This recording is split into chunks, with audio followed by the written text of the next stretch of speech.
as well as talk about some other football-related issues, is football analyst Neal Collins. Neal, good morning. Appreciate your time as always. Explain to us, Richard Henyakani, who was he? A little bit about his career. Him and his brother were top players, top men. Their careers didn't quite go the way that I expected. By the time he finished, Richard was, I don't know, Free State Stars haven't had a great time since Sam Fleet left. He did leave Sundowns on a transfer. Yes, listen, they were Sundowns, Pirates, Chiefs type players in my view, early in their career. Now over 30, kind of moving down the leagues, doesn't change the fact that Richard Henyakani was a great player. And his brother, another professional footballer, Joseph, only died 3.5 months ago in December. To put those two deaths on a plate for one family is almost unbearable, unthinkable. But as well as I do, driving here in the rain this morning, the driving in this country is putting your hands, putting yourself in the hands of madmen. I've never seen anything like it. I think that the one thing that people who've lived a long time in Europe really suffer when they come here is blimey, look at the way they drive on a motorway. They overtake inside you. I don't know the facts of the Henyakani crash, but I do know that, first of all, they said yesterday he was the only one that died, but actually 4 other people died in this crash. And just like the other day with Collins Shabani, we've got to think about the other 3 or 4 people that died in these crashes, and how many people, 160 odd over the Easter weekend. 200 plus. I said yesterday it's like South Africa's Ebola. People said I was being insensitive. No, I'm not. If this was a sickness killing people, we'd be very, very worried. We've lost a cabinet minister, we've lost a professional footballer, we lose people all the time on the roads.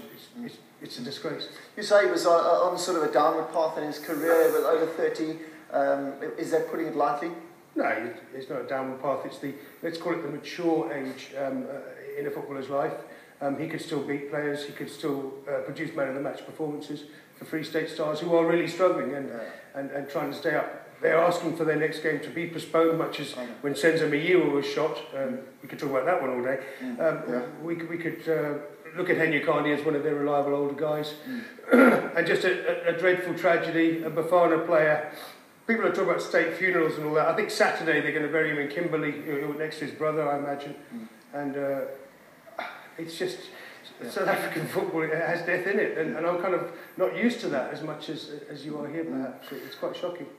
This leads me to my next question about management. Because I know accidents happen to anyone and they can happen to anyone. But as we've seen, a lot of these youngsters coming up in football, and I think we've talked about it before, are not managed properly. And now we've got this whole issue around agents and commissions and money and all of that. But are the youngsters in South African football managed properly in terms of it being a career for them? Peter, I mean, that's fascinating. I was inundated yesterday with a couple of people telling me how football players drive in this country, how the tradition, and I think it must happen everywhere, because you get a youngster out of a working class background, Wayne Rooney, Stephen Gerrard, same. When they get a brand new car that impresses their friends, they do drive like we call boy racers, or I think here there's other words for it. They drive ridiculously badly, they drive too fast. A top agent will look after his player, make sure that he's picked up and dropped off by a driver, knowing the way that young players behave, especially late at night when they had a few to drink. If I could show you the pictures that I've built up in the last 2 or 3 years of footballers in this country having car crashes, Andila Jali springs to mind, and Roy Mahamutsa at Pirates, I've got two pictures of him. Kune's had one, but the Roy Mahamutsa one, you've got a massive a highway barrier going right through his windscreen where he should have been. How he survived that, I don't know. Yes. So we're sitting here in a situation where we're saying that agents have become intermediaries, we're going to pay them 3%. South Africa is the only country that's introduced a 3% rule already. But on April the 1st, we're supposed to go with all this new legislation explaining how agents were going to be treated in South Africa based on the FIFA kind of recommendations that came out. I've had every agent in the country phoning me, particularly the ones that were doing well, to say this is ridiculous because there is no legislation. They promised to produce us a PDF of all the new set of rules that apply to South Africa, translated from the FIFA document. They haven't. They've got a top lawyer. Does it apply in the UK? How does it work in the UK in terms of agents' fees? In the UK, they've already got a new document explaining how 3% is the recommended rate for agents. It used to be between 7 and 10%. But you can't really compare them, Neal. I mean, the money there and the money here, the ball worlds apart. Well, I've had 2 separate agents whose names you would know well have phoned me and said, in fact, three, saying that their agency will have to close in 2 years if they really do produce a document that goes according to this structure. Now, I can tell you I was going to say off the record. This isn't off the record, is it? I can tell you right now that Irving Kozer, the minute he saw the new legislation, the new suggestions from FIFA, leapt on the 3% clause. Because he really runs SAFA, he runs the PSL and he's a vice president at SAFA, but because he runs SAFA, we immediately introduced this, no one can charge more than 3%, because obviously that benefits the clubs. And the people's perception of agents is that they... How does it benefit the clubs? I mean, surely... But they won't have to pay as much. Yeah. Well, that's up to the players, surely. Well, do the players pay the agents? No, the clubs pay the agents. Oh, really? The clubs pay the agents 10%. It's built into the contract. Oh, okay. The 3% will save the clubs money. That's what the PSL clubs are looking at. That's Irving Kozer's set of interests, the PSL. And so I've got all the agents on to me, phoning me up and saying, well, you know, how does football run in this country? Because they can't look after... I was told 2 days ago of a player that's played 10 games in the PSL being paid £2,000 a month in this country. I had a guy, I can't say that, I had a young bloke yesterday who had an accident in Cape Town and is struggling to keep make ends meet. Yeah. I think that South African football, and I'm famous for this, it has a veneer of respectability. People talk about Issa Hayatou being in charge since 1988 and being 67 and making sure he's still in power after 70. Irving Kozer is 67. He's only a year younger than Issa Hayatou. There's questions about how he got control of Orlando Pirates, and he's been in charge of the PSL since 1990, 92, nearly as long as Issa Hayatou. I see dreadful falling in tendencies. I see players in this country not earning anywhere. They could earn more in a supermarket, some of these youngsters. We don't have scouts going out and finding young players, and I'm very involved in junior football now. We don't have scouts going out, we have agents. And the agents just swap old players around. I remember that Kluseka Lela and the goalkeeper from Platinum Stars and Bokwani swapping places and people pretending it was a transfer. South African football is in trouble, Peter. Yeah. We're out of the Champions League. We got 1 point at AFCON. We don't frighten anyone as a footballing nation. We call ourselves a footballing nation, and yet we have to rely on our cricketers and our rugby players to bring through youngsters to excite us on the world stage.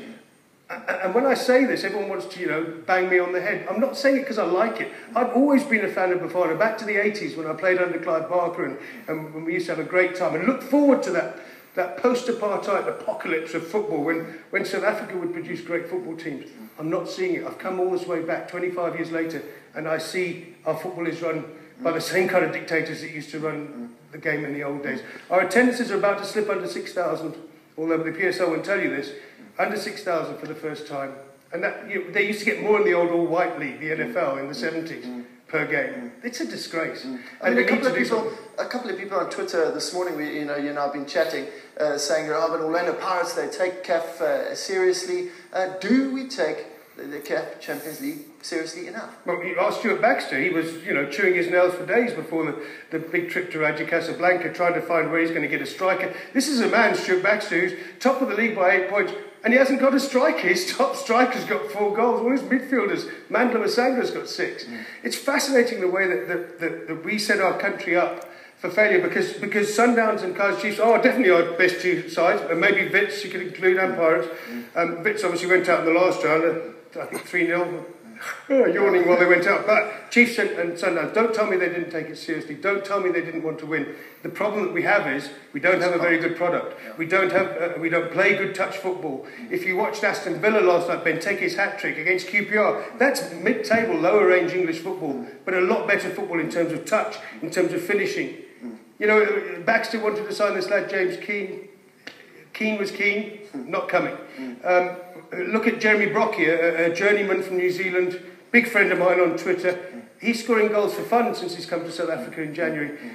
We should be looking at overseas strikers. I suggested the other day, get Robbie Fowler over, let's do a reality show, the old England and Liverpool striker. Do a reality show, go out into the rural areas and the township and find me a striker.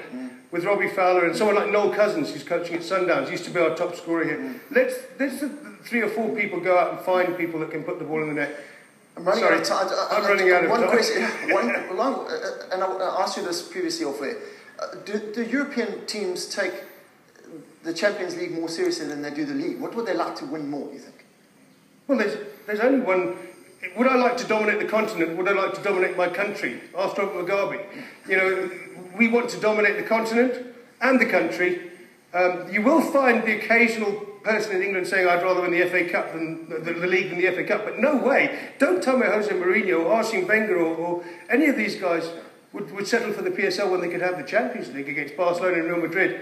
I do think Baxter and Pizza Mosimane, and certainly Roger de Sá when he was in charge.